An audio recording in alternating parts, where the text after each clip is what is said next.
Guys, orang bijak mengatakan, pendidikan adalah jendela untuk bisa melihat dunia lebih luas dan inspirasi kesuksesan. Ini benar banget, karena salah satu kisah paling inspiratif yang paling tepat tentu saja ada Andrea Hirata.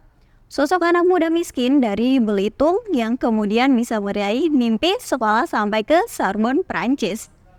Pendidikan telah mengubah hidupnya, dan kisahnya tersebut dituangkan dalam bentuk novel kisah nyata yaitu Laskar Pelangi. Aku sampaikan ini buat pengingat kita semua ya guys, bahwa memang pendidikan itu sangat penting adanya. Orang tua kita mungkin tidak semuanya bisa meninggalkan warisan yang cukup, bahkan tidak ada yang ditinggalkan. Namun, dengan menyekolahkan, menguliahkan, dan memintarkan anak-anaknya, mereka sudah memberikan investasi terbaik yang bisa digunakan sang anak untuk mengarungi kehidupan dan bersaing di dunia yang begitu keras. Permasalahannya, tidak semua orang tua mampu membiayai pendidikan anak-anaknya. Bahkan boro-boro untuk sekolah, untuk makan sehari-hari saja, ada yang masih kekurangan. Itulah gambaran sebagian penduduk di Indonesia kita tercinta ini yang nasibnya kurang beruntung. Namun, mereka bukankah harus diperhatikan dan dipikirkan oleh negara? Kalau mereka sudah miskin, akses pendidikan sulit, maka yang akan terjadi apa?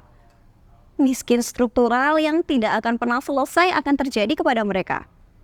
Disinilah sosok Pak Ganjar, calon presiden 2024 yang menurutku bisa mengatasi permasalahan pelik yang gak pernah selesai ini.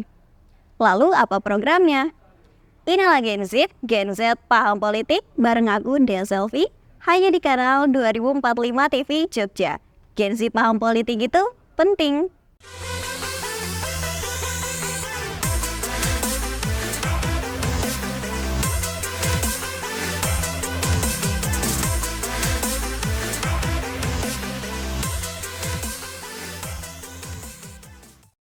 Momentum ini mesti kita pakai karena kita punya bonus demografi. Kira-kira berapa? 10-13 tahun ke depan? Jangan sampai ini menjadi malapetaka demografi. Maka kenapa pendidikan tadi menjadi penting kita tampilkan yang pertama, harapan kita akses inilah yang bisa kita dorong. Pengalamannya Bapak Ibu, kalau pendidikannya baik, dia dari keluarga miskin, rata-rata si orang yang berpendidikan baik ini dia akan mengangkat kemiskinan di keluarganya. Kecuali mereka yang miskinnya ekstrim, yang kira-kira masuk di desil 1 itu. Kalau dia masuk di desil 1, ya sudah. Fakir miskin, anak terlantar, mereka tidak terlalu bisa mandiri, ya boleh kita kasih. Tapi yang lain yang punya potensi ini mesti kita tingkatkan agar mereka bisa melakukan itu. Nah, inilah yang ingin aku share ke kalian guys. Kenapa untuk soal kepedulian pada pendidikan, Pak Ganjarlah yang terbaik dari ketiga capres yang maju di 2024 ini. Pengalaman beliau di Jawa Tengah ketika menjadi gubernur dengan program-program yang terbukti pro rakyat dan terutama sekolah gratis dan tuku lemah oleh umat.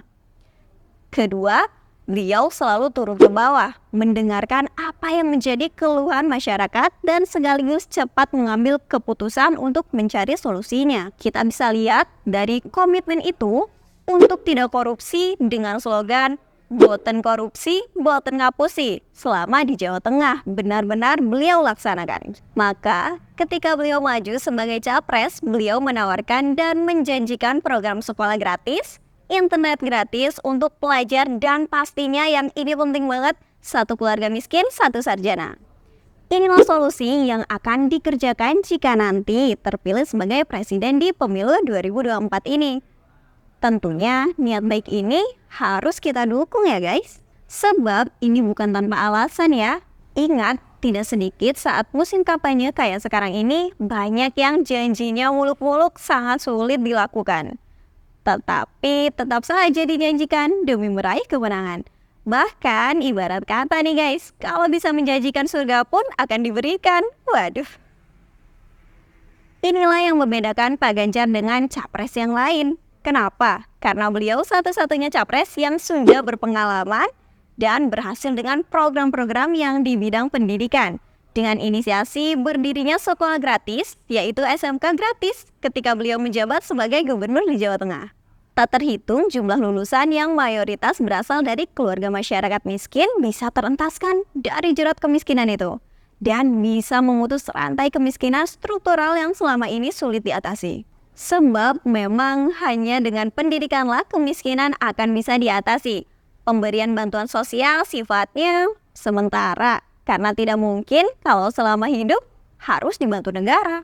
Ini memang tidak bisa langsung dinikmati, sebab harus melalui proses yang sangat panjang. Namun hasilnya jelas dan terukur. Kuncinya adalah ada kemampuan atau political will dari pemimpin tertinggi. Nah, satu lagi guys, kenapa mesti Pak Ganjar? Ya jelas karena track record beliau yang sangat anti korupsi. Dan ini sudah terbukti beliau contohkan di Jawa Tengah. Korupsi adalah sumber dari banyaknya masalah di negeri ini. Anggaran negara yang begitu besar bocor ke berbagai tempat, menyebabkan program-program sebagus apapun tidak akan berjalan maksimal. Contoh paling nyata yang paling baru ya korupsi tower BTS 4G. Bagaimana program dan niat baik pemerataan akses internet ke seluruh Indonesia justru dikorupsi besar-besaran dan yang dirugikan malah rakyat sendiri. Dengan memenangkan Pak Ganjar, maka sebenarnya kita akan punya pemimpin yang tegas untuk melawan korupsi. Apalagi ada Prof. Mahfud wakilnya sebagai sosok pendekar hukum. Dengan program yang jelas, anggaran yang tepat, dan pelaksanaan yang baik disertai kontrol yang ketat, maka APBN negara kita akan bisa benar-benar bermanfaat untuk masyarakat.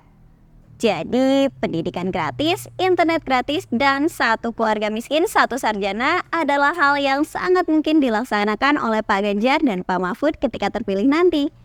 Bahkan sangat mungkin programnya akan diperluas lagi.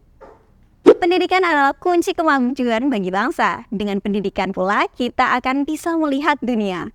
Maka dari itu aku ajak kalian untuk ayo bareng-bareng coblos Pak Ganjar di TPS pada 14 Februari nanti. Kita berjuang memenangkan calon presiden yang benar-benar pro-rakyat dan bisa membawa kemajuan bagi negara kita tercinta menuju Indonesia Emas 2045.